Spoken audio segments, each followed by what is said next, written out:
It looks like everyone is coming in, so I'd like to go ahead and get started with the webinar called Welcome to America, Preparing for the Arrival of Afghan Refugees.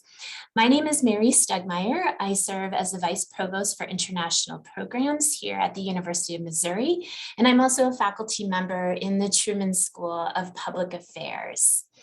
As we've seen in the news, the Taliban takeover in Afghanistan has led so many Afghans to seek refuge abroad and in the United States.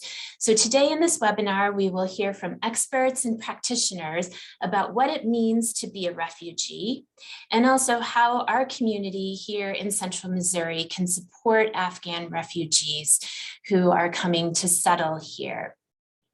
We have three presenters with us today. First up will be Professor Arati Maleku, who is an assistant professor in the College of Social Work at the Ohio State University. So welcome. We also have Samantha Moog, who is the Director of Refugee Services at Catholic Charities of Central and Northern Missouri. And our third speaker will be Dr. Ismat A.R. Kaakar. He's a recent Mizzou graduate and also the Afghan Program Coordinator for Catholic Charities of Central and Northern Missouri.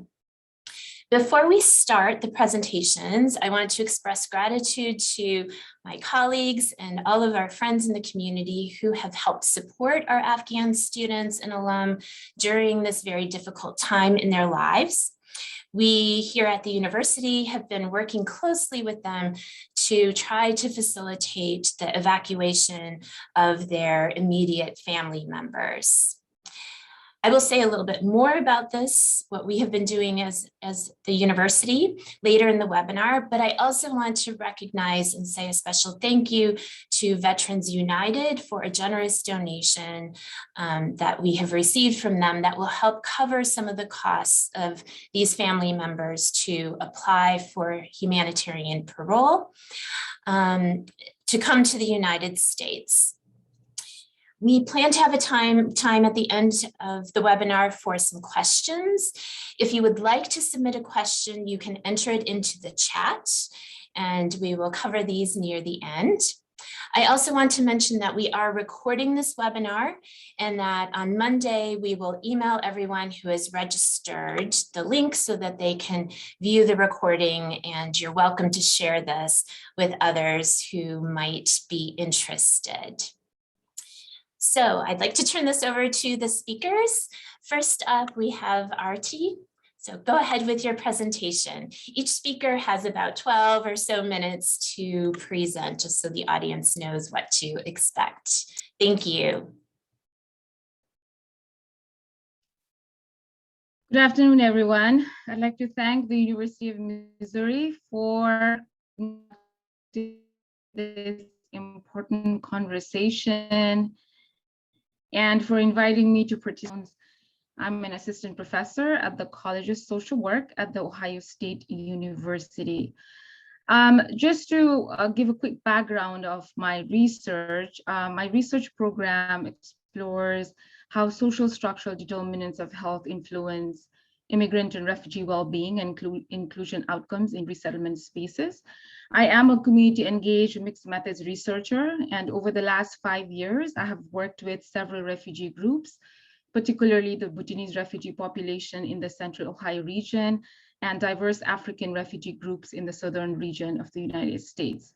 I am just beginning to work with the Afghan immigrant population in the Central Ohio region, where in collaboration with resettled Afghan community leaders and our resettlement organizational partner, we are exploring barriers and facilitators for Afghan immigrant resettlement and inclusion so as to inform the upcoming resettlement effort of about 400 plus Afghan families who will be coming to Ohio.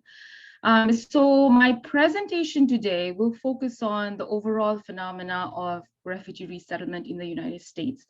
And if there's time, I really will discuss a few promising strategies to bolster refugee inclusion efforts based on established literature and through my own research.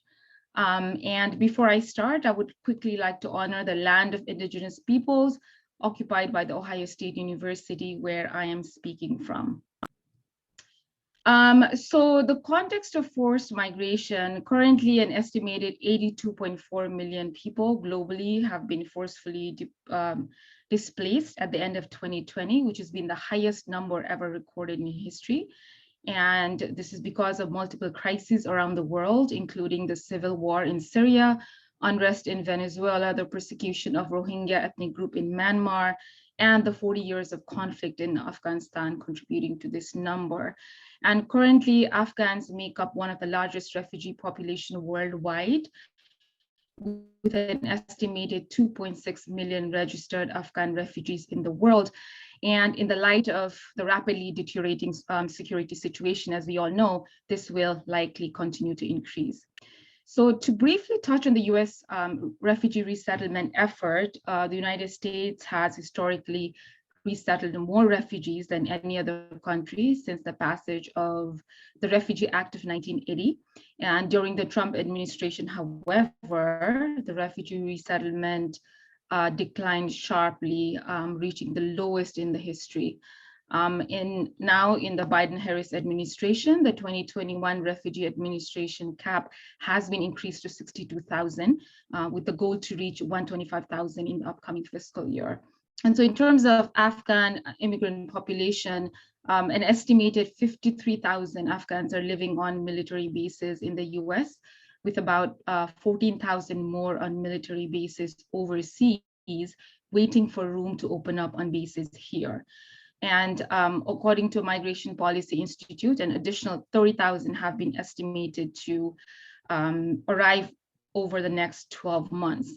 And I do want to mention that as part of the budget reconciliation passed by Congress at the end of September, all arriving Afghans are now eligible for social safety benefits, including food stamps, TANF, and Medicaid. And for Afghan newcomers arriving under special visa statuses, including humanitarian parolees, they will receive support from resettlement agencies like other refugee categories, which is good. So some of the challenges, as you probably already know, there are many refugees face many post-resettlement stressors that impede refugee well-being, which is largely attributed to acculturation, language barriers, underdeveloped support systems, increased caregiving responsibilities, socioeconomic disadvantages, and the like. And under the US refugee resettlement programs, although refugees are eligible for a brief period of support services, they still encounter structural barriers, including health insurance gaps in health insurance coverage and other structural issues. So I do want to share a few findings from our study, the New Americans Project, that assessed the human service landscape in the Central Ohio region as it pertained to immigrants and refugees. And we found that although the majority of human services organizations are providing services, service access is still very limited, particularly in legal and mental health services, where demands for services are very high, but accessibility remains highly uneven. There are many emerging issues, such as late life migration, that presents more additional needs. And we also found that although human service organizations were making continual efforts to provide culturally responsive services, there were persistent gaps due to capacity challenges. One of the major findings was around language access and interpretation. And although these services were widely available, language interpretation does not necessarily translate to cultural interpretation. And this greatly jeopardized the quality of services for immigrant and refugee subpopulations.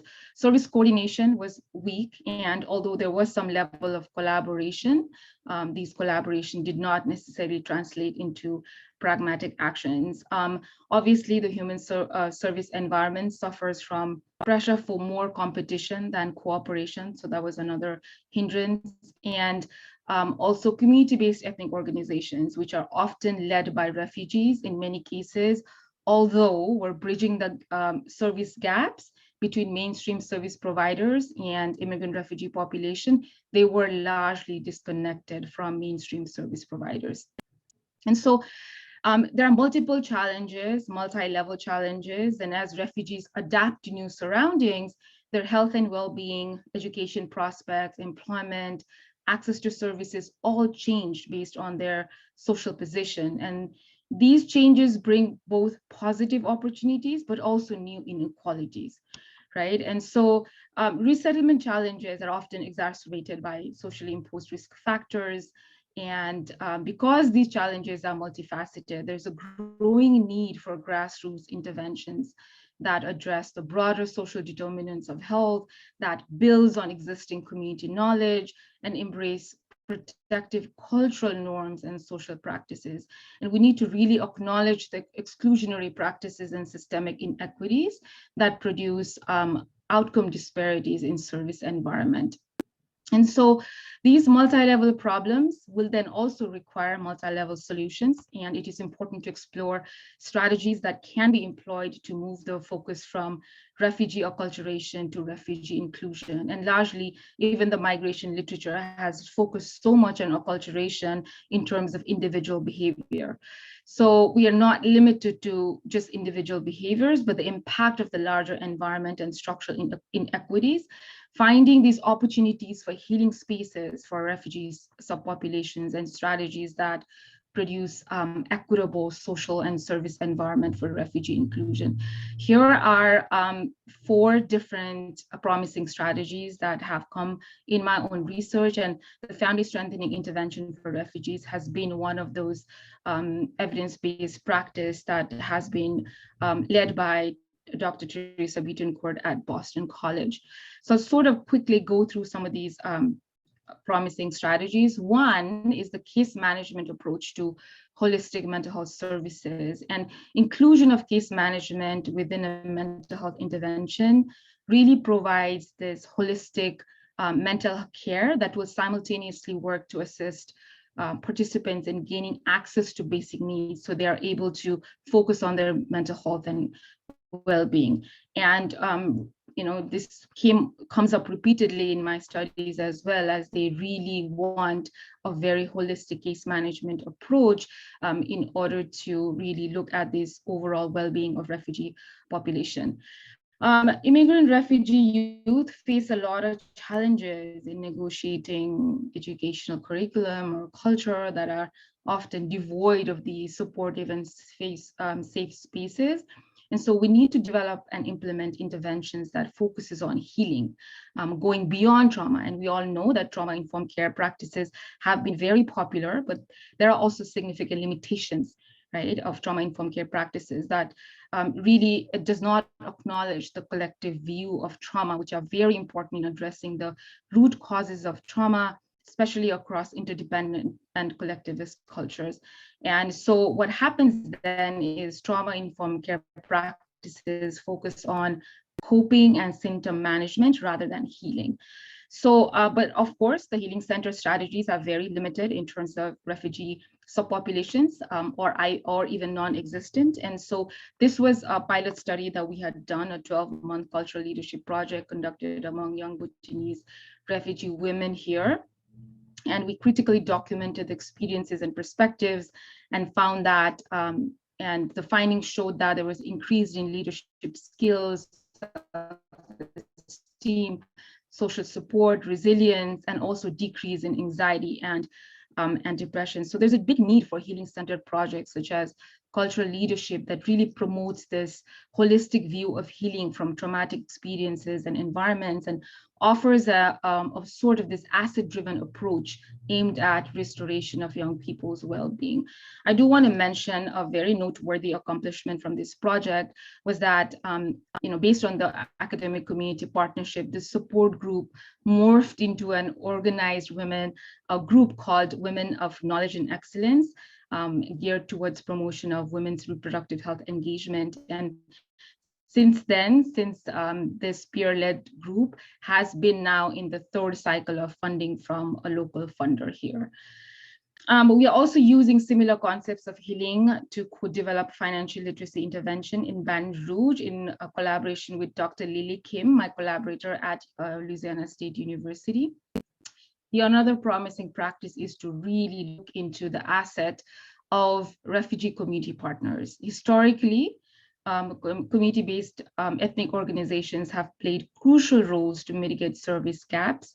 But as we found in our study, they have been siloed. And it's just very crucial to work with immigrant and refugee serving community-based organizations that have the cultural knowledge, that have the cultural expertise for providing culturally responsive services, both to increase capacity and also effectiveness of service provisions. Similarly, community-based initiatives, which are these form of self-organization, is huge. And this project, in specifically the BRAVE project, was one of the CBI's community-based intervention that started with the Bhutanese refugee leaders during COVID, and it has since been replicated in 13 US cities. And we know that in times of crises, refugees are especially at risk, and we need to be supporting more community-based interventions.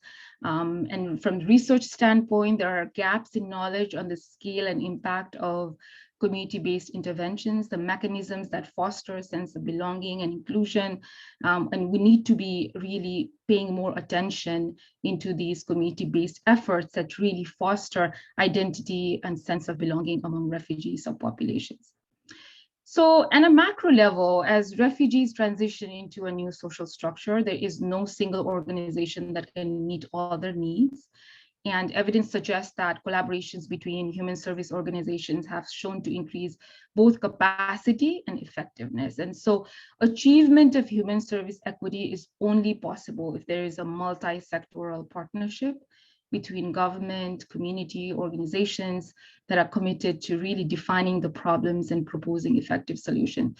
And so I think the collective impact approach is a very promising approach, which uses a very structured approach to encourage collaboration, especially finding that there is in the environment, there's a lot of competition than collaboration, and the human service environment sort of like creates more competition.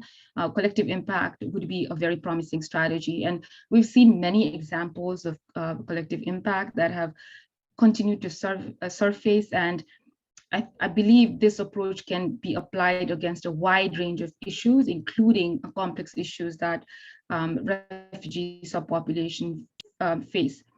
There's also a heightened need for to focus on groups experiencing disproportionate impact. We've seen that during COVID, during racial justice movement.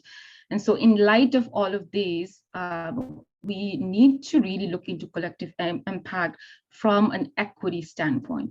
Because equity means recognizing that communities will need different interventions to be successful, acknowledging exclusionary practices and systemic inequities in service environment context, a collective impact approach that is based on equity may even lead to efficient outcomes in solving complex refugee issues such as mental health. And in the slide here, this is just a proposal around equity-based collective impact to look at mental well-being of refugee subpopulations.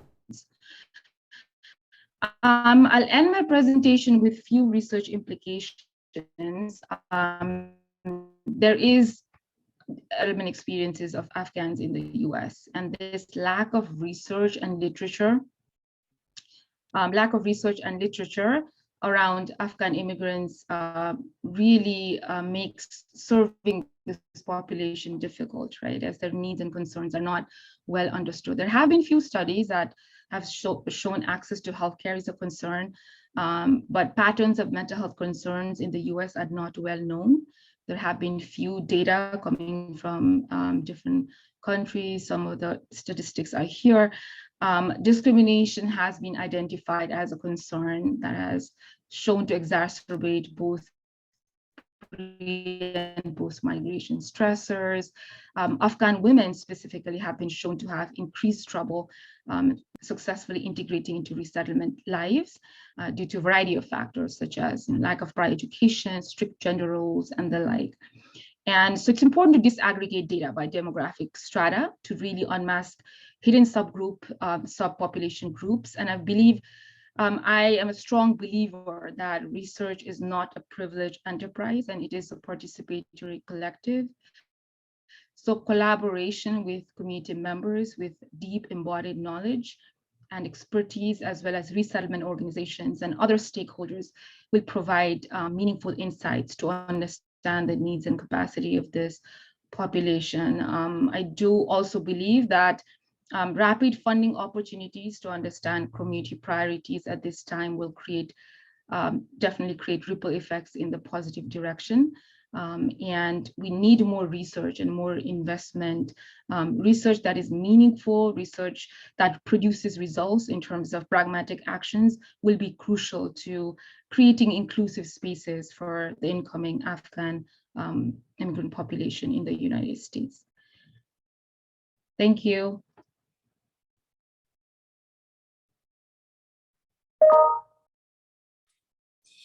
Thank you so much, Professor Maleku, for your insightful overview and some best practices, lessons that you have learned from your research and also the literature.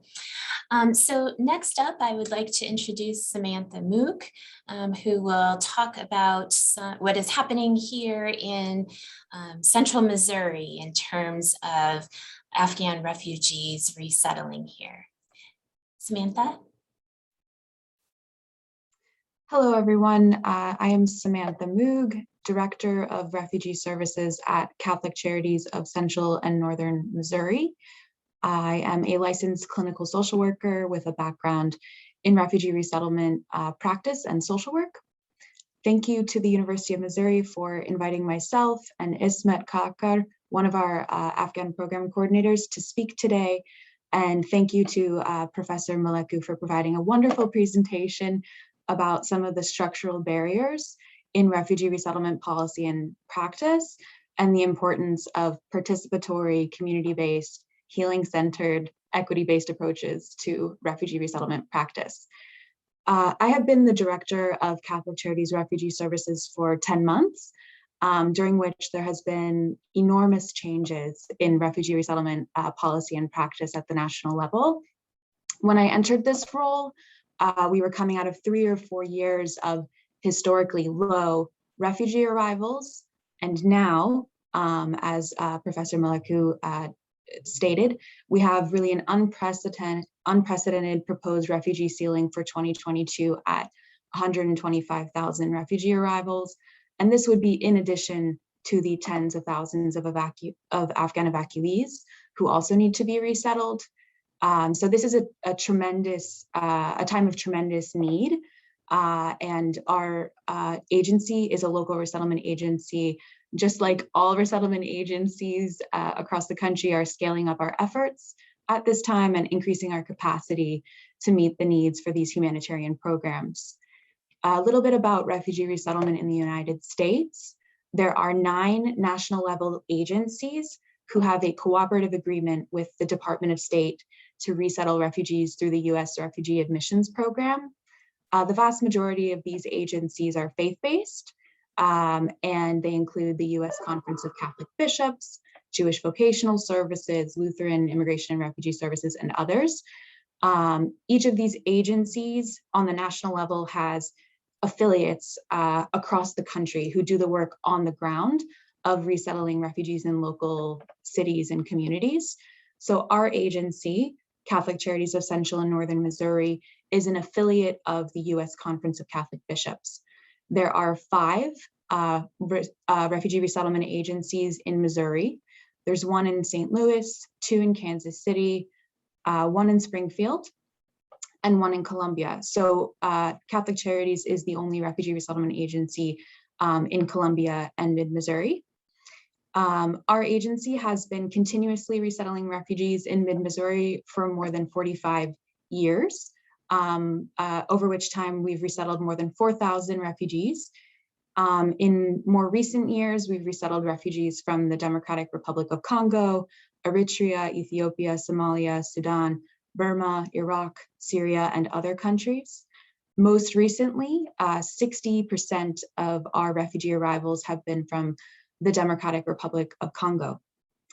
After the US military withdrawal from Afghanistan, there was a need to resettle tens and tens of thousands of Afghans who were evacuated. A program was created by the State Department to serve these individuals and resettle them.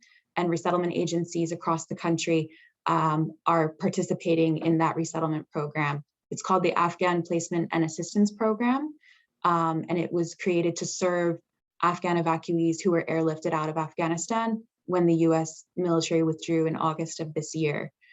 As Professor Maleku mentioned, Afghan evacuees were brought to lily pads in third countries, such as in Qatar and Germany, and then brought to US military bases to be processed. After being processed, Afghan evacuees are being assigned to resettlement agencies across the country, including our own. We started receiving Afghan evacuees less than 3 weeks ago, and we have resettled 27 individuals in that time. We have more than 30 people scheduled to arrive in the next few days, and we could receive up to 300 Afghan evacuees over the next several months. The composition of cases we are receiving range from single individuals to families of 3 to 4 people, families of 8, 9, 11 members. We're seeing many, many young children, including newborn infants who may have been born on base, women who are pregnant. Other demographic information, we have arrivals. They're all typically speaking either Dari or Pashto, with at least one minority language as well among our arrivals, and arrivals are coming from different regions across Afghanistan. So right now there's a tremendous pressure to get Afghan evacuees off of US military bases and to their final destinations with refugee resettlement agencies as soon as possible, particularly with winter approaching. So there's a lot of pressure on the national level agencies to place cases at all of their affiliate sites across the country and get these people resettled as soon as possible after their processing is complete. There are tens of thousands of Afghan evacuees who need a place to rebuild their lives, and resettlement agencies and communities across the country are rising to the occasion for this humanitarian response effort. This level and pace of arrivals during this humanitarian emergency is really unprecedented, at least in recent decades. There are tremendous efforts needed to both prepare for arrivals and provide ongoing support services to individuals and families after they have arrived. We are now receiving multiple arrivals every day of the week, around the clock, in the evenings and weekends.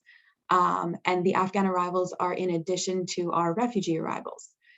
We get about 48 hours arrival notice before a case arrives. So for example, we could learn today that a family of 8 and 2 single people will arrive on Sunday at the Columbia Airport.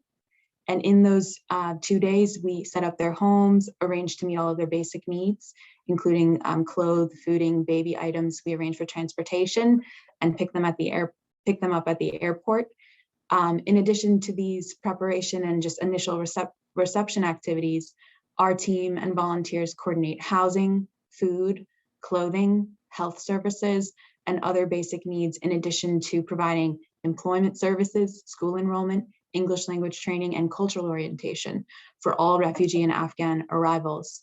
We have a team of about 20 staff who specialize in areas from case management, employment, health and wellness, youth services, as well as various programmatic, administrative, finance roles. Altogether, our team speaks more than 12 languages, and many of our staff come from the same communities who we are serving. We also have a variety of open positions, and we're scaling up our staffing at this time, just like many of the other agencies working on the humanitarian response at this moment. We need a high level of community engagement to welcome and support Afghan arrivals. Due to the nature of the program as an emergency humanitarian response program, communities across the country are being called on to help meet the needs of Afghan evacuees. We have seen incredible generosity and kindness in our local communities from so many local partners, faith communities, and we are extremely grateful to have such a welcoming community here in Columbia and mid-Missouri. I would say that our areas of need right now fall into 4 categories.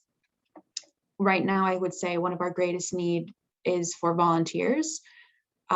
We need volunteers who, safety and security of our clients is of utmost importance. So all of our volunteers complete a background check and child safety training before beginning service. So we need volunteers to commit to completing this onboarding process and therefore being able to assist in a variety of capacities. Volunteer roles range from helping to set up homes, being a language partner, teaching English, helping fill out benefits applications, moving furniture, organizing donations and clothing drives, transporting clients to health appointments or their first job, showing clients how to use the bus system, helping children take the school bus on their first day of school. So we have a great need for volunteers who are committed to going through that onboarding process and can help play these supportive roles with our agency. Another area of need is housing. With an unprecedented level and pace of arrivals, housing is a need that across the country communities are facing. We're working with Airbnb, hotel partnerships, local landlords, and other housing partnerships to meet the need. And the State Department is really encouraging creative solutions for housing.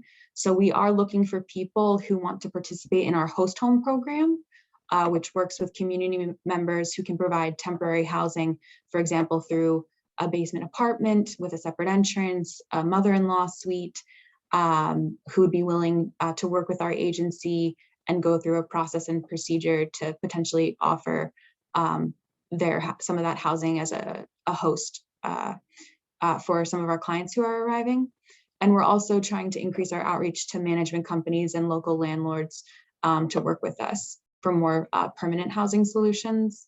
The third area of need is donations, both cash and in kind. We have many, many homes to set up. We need household items. We need furniture, box springs, mattresses, bed frames, tables, chairs, utensils, place settings. We need bicycles and cars so that our clients are able to access transportation independently. This is really important to connect to the community, access employment and English language training opportunities. And of course, cash donations are helping us cover medical expenses and other expenses for families while the state of Missouri is still working on figuring out how to provide Medicaid, food stamps, and other assistance that humanitarian parolees are eligible for. The fourth area of need would be sponsorship. So we have a community sponsorship program, which is a partnership program with community groups. It could be an ethnic community based organization. It could be a faith community. It could be a Rotary Club, where we partner with these entities to help support specific families. And so we're looking for groups and organizations and entities that are interested in partnering with us. And through these collaborations, we can really enhance our capacity to serve more people. So how to get involved, you can visit our website at Catholic Charities of Central and Northern Missouri. We have a welcoming Afghan refugees landing page. We're also working on creating an online volunteer management system that will be coming shortly. But in the meantime, on the landing page, the Welcoming Afghan Refugee landing page, you can fill out an online form and download the volunteer paperwork and email it as instructed on the website to our community engagement coordinator. You would then complete the child safety training and a background check that would be emailed to you before beginning volunteer work. You can also fill out that online form to indicate if you have any in-kind donations that you'd like to give, like furniture, or if you're interested in offering temporary housing. And there's also a link to make cash donations on the website. So thank you everyone for your interest in welcoming Afghan and other refugee populations to our community. Again, we are really grateful to have such a welcoming community and so many community partners who are invested in this humanitarian response effort. Thank you. Thank you, Samantha, for sharing what's happening here in our local community and the many ways that organizations or companies and individuals can contribute and assist in welcoming these refugees into our community. So now I'd like to turn it over to Dr. Kaakar.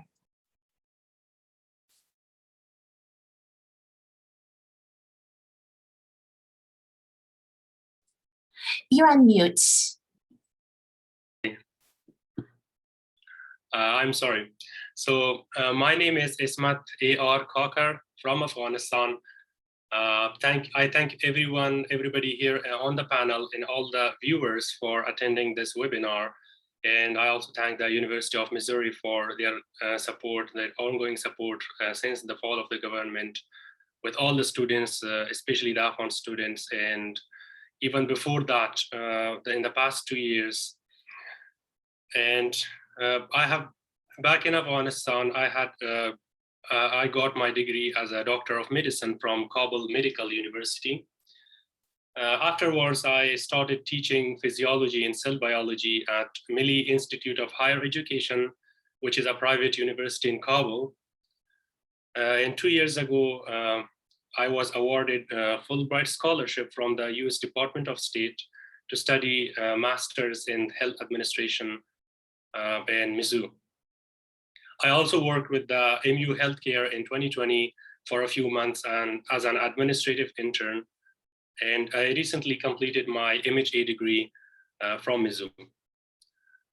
Just prior to the completion of my degree, as you all know, how the Afghan government fell and this emergency situation occurred, the US government mobilized efforts to evacuate its allies and also other at-risk population individuals and families. And like other US cities, Columbia, Missouri also welcomed some of these populations to their home. Those populations who lost everything trying to save their lives and their loved ones. So since I had completed my degree, MHA degree, even though it was not, my career was with the healthcare, I had to continue with the hospital. But when this emergency situation occurred, we didn't have many Afghan families in this town. So I think we had only around 3-4 families, and also most of them were also busy with other jobs. So before going into my own career, I found it more satisfying to work with Catholic Charities when I understood that they will be the agency responsible for resettling these populations of Afghan refugees. So I had a background of refugees. So I spent almost all of my childhood in refugee camps out of Afghanistan. Since my parents had left the country during Soviet invasion, and that left them all of their dreams. They left all their dreams behind, and they were outside Afghanistan. And our family just came back to our country when the international community-backed elected Afghan government was established in Kabul. And we were there, and we are in Kabul. Our family is in Kabul still. So I had all that experience a refugee sees since my childhood. I've seen it all. So it was a very satisfying experience. To work with the Catholic Charities with these Afghan at-risk populations. That was my assumption, and it was true when I started as Afghan evacuee program coordinator. And I've been working with Catholic Charities for the past month or more than a month. And there are a few stories I would like to share with you from some of these refugee families that we have already resettled. So I think we have resettled around 30 individuals, around 6 families so far.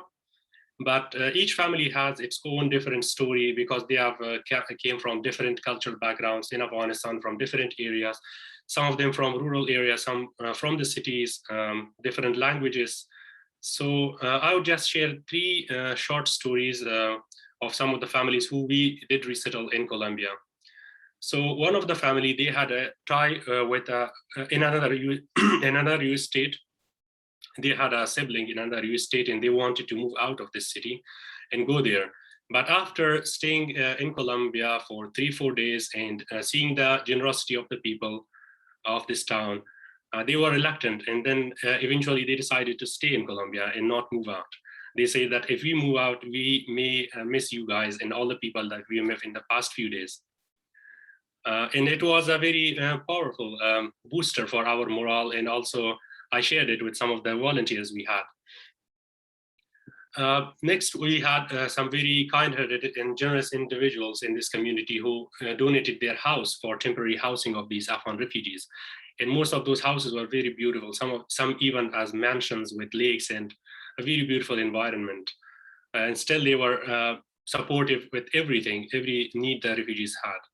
Some other community members and volunteers, they provided culturally appropriate food and Afghan dishes, and they even researched and did their own research on how to prepare these dishes. And the most pleasant experience for me was a page of paper that came with one of these food items, and it was a painting done by a child. It was a painting with a crayon painting. So he or she has delivered their best wishes to the Afghan arrivals to Colombia, and they welcomed them to America. For many families, it was a very hard experience to leave everything they had back in their country and come to a land that is totally different from what they are used to. And they have a lot of language barriers and cultural differences. So we had a family like that. For example, the family of, there was a family of 8 or 9, and the father, he was really upset in the first few days because they thought we were really isolated, because the social bond back in Afghanistan is very strong, but in here, as everybody is busy, they were kind of isolated in the community. So then I told him, reassured them that things will get better and gradually it will be better. At first he was even trying to go back to Afghanistan because he thought maybe, I know that I will be killed, but my children might be spared, so they will have a life there. But then I gave them my own experience that how things change by the passage of time, and you will find friends and you will find other community members that will be as your friends. Now I'll come to another brief topic of how there are some Afghan students in Mizzou. We are around 5-6 individuals, students in Mizzou. All of our families are back in Afghanistan. And when I work with these refugee families, this gives me some satisfaction because I imagine my own family is in the same situation. And when I help them, I think that I'm helping my own family. For example, my family, all of my siblings and parents, they are in Kabul, and that is my all family I have. And both of my sisters, they are well educated. One of them has a Bachelor of Science in chemistry. The other one is a graduate student in law, but she was a graduate student. Both of them were teaching currently after the fall of the government. They are both at home.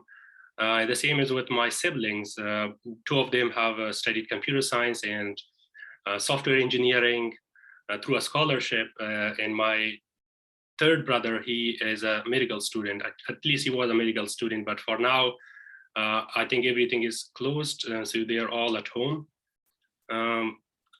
So my goal, for me, my personal goal, even though I want, I mean, in addition to helping all the other refugees, what I sometimes really think that my responsibility is to help my own family too and bring them here and not let them experience the same fate that my parents had, because both of them were really brilliant students during their high schools. When they graduated from high school, due to being imprisoned, my father was imprisoned, and both of them left the country in all of their dreams because they wanted to be doctors, both of them. But after graduating from high school, they couldn't continue. And I don't want the same fate for my current family, my immediate family. So I'm trying my best to find pathways to bring them to the US And this is the same situation is happening with some of my other friends from Mizzou. We are 5-6 people, and all of us are going through the same situation. And most of us, our family members are well educated and they have tried their best, but now as the US government fell, as the US-backed Afghan government fell, they lost all those dreams that they worked for. But for now, helping these refugee families, it gives me some satisfaction, even though some of these refugee families, they ask me, so they think I'm a US citizen, and they ask me, how about your family? Or all of them here? I tell them, no, they're all in Kabul. And then they say, why don't you bring them? I say, I do bring them. I do try to bring them, but it is not as simple as it sounds for you.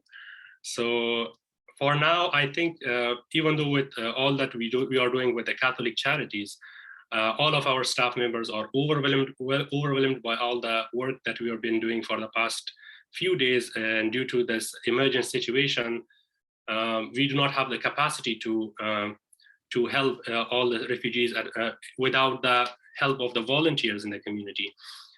But still, with all that lack of sleep, lack of leisure time, and working during the weekdays and weekends, I'm still happy that our efforts do help people, and we see the result of our efforts in a tangible manner when we see those families getting better during the passage of days. As the days and weeks go on and their life gets better, they get resettled and they get more self-sufficient in the next few months, hopefully. So that is my all experience so far, and I am looking forward to a more pleasant experience in the next few months as I have been working, as I will hopefully be working with Catholic Charities. And thank you all for listening, and thank you all for the people who arranged this webinar. Thank you so much for sharing your experiences, both with Catholic Charities, but then also the situation and background of your own family. So what I'd like to do now is to follow up on what Dr. Kaakar just talked about, and that is Mizzou's efforts to support our students, a few of our alum and faculty and staff who have family members who are currently stranded in Afghanistan, and due to their affiliations with the United States, our students, the handful of alum and staff members, their immediate family members are in danger of harassment and persecution by the Taliban. We have a number of our students are Fulbright scholars here, so they are funded by the US Department of State. A couple of our students have worked for the US government or international organizations in Afghanistan. And they have been selected by the State Department and Fulbright to come to the United States because they're excellent students, but they have also done a lot in Afghanistan in terms of their career, and we're hoping to return to better their society and their dreams and aspirations, what they were hoping to do in their home countries. Have been very much upended by the fall of the Afghan government. So what we are doing here at Mizzou, we are working with the students, a couple of alum and a staff member on the humanitarian parole process. At this point, this seems to be the main pathway that we can follow to help their family members come to safety in the United States. We have a list of around 60 family members that we are trying to assist. These include some spouses, children, parents, siblings. What the humanitarian parole process is it's a mechanism for people to come to the US whose lives are in danger, and that they can demonstrate that to the US government. There is an application process for humanitarian parole that comes with a fee to the US government for each individual who is applying, so each family member. Through the donation from Veterans United, we have the funds right now for these 60 family members to apply for humanitarian parole. We have also been working with some law firms who are willing to provide pro bono legal work in order to file the humanitarian parole application. And we are looking for individual community members or possibly organizations who will sponsor family members. This sponsorship is a commitment by an individual or an organization to support that family member when they arrive in the United States and get resettled. So this can be providing for housing, accommodation, food, transportation for that individual. So we are looking for donations from the community. As I mentioned, Veterans United has already given us a donation, but we still need substantial funds for family members to get out of Afghanistan.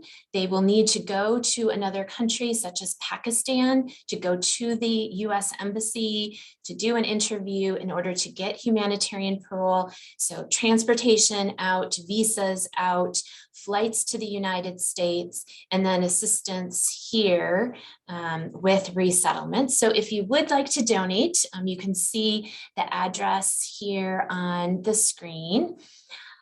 We are also looking for sponsors. So if you are someone who is interested in learning more about sponsoring family members for the humanitarian parole, please feel free to email us and we can send you the information about what sponsoring entails. Also, if you belong to an organization that may be interested in considering donating or sponsoring, you are welcome to email us at international@missouri.edu, and either I or one of our staff members will be in touch with you to get you information. We have students here on campus, so we can also connect you directly to the students or staff member or alumni who are concerned about their family members in Afghanistan, so that you can have a personal connection and get to know their family members' backgrounds as well. So that is what we are working on right now. I do also want to say thank you to President Moon Choi, the University of Missouri president, who has been quite active and supportive of our Afghan students who are here, and also is actively seeking ways to cooperate and partner with Catholic Charities. We have resources as a university, such as a few vacant apartments on campus. And so the university is making those available to refugees who are currently coming to Missouri, central Missouri, for housing. So Samantha talked about housing needs. The university is doing our part, or what we can contribute there, and finding other ways to cooperate and support our efforts so that we can successfully welcome and integrate these new community members into Columbia and our broader central Missouri community. So I'd like to take a moment for a few questions. There is a question that came in the chat, which I will ask, but then also maybe expand upon. So there is a professor from the journalism school who has a question for Sam as to whether any of the refugees who are arriving are journalists. And I might expand that question to say, you know, there are some companies in town or offices or departments at the university that might be interested in knowing some of the background of refugees and whether we might be able to hire or find ways to integrate them into the lives of our companies or employment at the university, or even, friendships or professional collaboration. So any information that you have on that might be helpful to the audience. Yes, thank you so much for the question. I will say for the Afghan Placement and Assistance Program, we do not receive any employment history information prior to the arrival of our clients here in Missouri. So we can't necessarily anticipate or know in advance the employment histories. However, I think we're finding that among our arrivals, there's a real range of different employment backgrounds, from people who have worked in IT to people with different types of backgrounds. So at this moment, of the people who have arrived, there's no one with a background in journalism, but absolutely we will be paying close attention to the skills and abilities and resources that these communities bring with them, and matching them with skills-based employment opportunities with partners like the University of Missouri and others. So thank you so much for that question, and we'll absolutely be in touch if there is any people with a journalism background. Thank you, Samantha. And you have my contact information already. So if you do have people that we might connect with, I'm happy to pass that information down the road. So another question that has come in is sort of following up on Professor Maleku's comments about community-based ethnic organizations and how that can help integrate refugees into the community. So do we have organizations like that here in Colombia, and which ones might Catholic Charities be partnering with at this point? Yes, wonderful question. As Ismat mentioned, there wasn't a large Afghan community here in Columbia and mid-Missouri prior to there will be, but as of right, prior to this emergency program, there was a small community here. So there were not any specific Afghan ethnic-based community organizations present. However, I would love for Ismat to speak a little bit about our partnership with the local Islamic Center, if you'd be willing. Sure, thank you, Sam. So since we got the news of the Afghan refugee evacuee arrivals, I've been in contact with the ICCM, the Islamic community, and because any refugee or people who are coming from the other lands, the immigrants, they have some issues when going to the new land. So we have to provide at least some ties that are familiar to them, so they could build upon that, and then they could expand their view of the city, the town. So Islamic community, and they have been helping with the refugees with food, with arrivals. They are welcoming them, and they are in constant contact with the refugees. They are taking them to the store sometimes, buying them, and I also they are sometimes, I mean, they provide the community support, sometimes even the games, footballs and other games for the kids that they like. So yeah, they have been helpful, and we will appreciate, and they will appreciate the same kind of efforts and contributions from other communities. We are receiving contributions from other churches and other communities in other cities, and it is a holistic effort from all the members of the community. I mean, all ethnicities, they are coming together to help these people. It is not only one religion, one ethnicity, one race. All of them are struggling. That is the beauty of this city that really helps us, and also the refugees, they get really boosted morale from that. Thank you. We have a moment for a quick response from Samantha. A couple of questions about someone on the Zoom call is in the Detroit area. So I don't know if Catholic Charities has operations there, or if you happen to know if there's a way that this individual can help there. And then the other question, Samantha, is do you have a need for volunteers who might help with tutoring for school-age kids? Yes, thank you for the questions. There absolutely are refugee resettlement agencies in Detroit.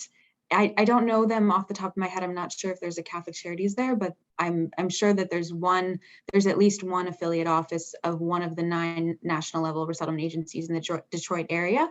And this person can do that research, or I could, if they want to email me, follow up with them and connect them with the resettlement agency or agencies that are in the Detroit area. And then yes, absolutely, we do have a need for educational support, like tutoring for school-age children and English language learning for adults as well. And our adult education we have an adult education coordinator, an ELT instructor who I could put you in touch with. Good, thank you so much. So I'd like to thank the panelists for their excellent comments and informing us about best practices, ways that we can integrate the new arrivals into our communities. Thank you to Catholic Charities for the work that you are doing in our local community. I will say that I think we have some people who have joined us who live in different parts of the US. If you do a search online for Afghan refugee resettlement in your community, you will find different organizations, especially if you are living in a larger city. So there are many ways that you can be involved no matter where you are in the US. Thank you to everyone who has participated and attended this. We will, as I mentioned earlier, be sending out a follow-up email on Monday that will have the link to this webinar, which will also contain some information if you would like to donate to support the university's efforts to facilitate the evacuation of our students and alumni, staff members, family members from Afghanistan. So thank you so much for joining us, and I hope everyone has a wonderful weekend. Thanks for all the work that you are doing. Appreciate it.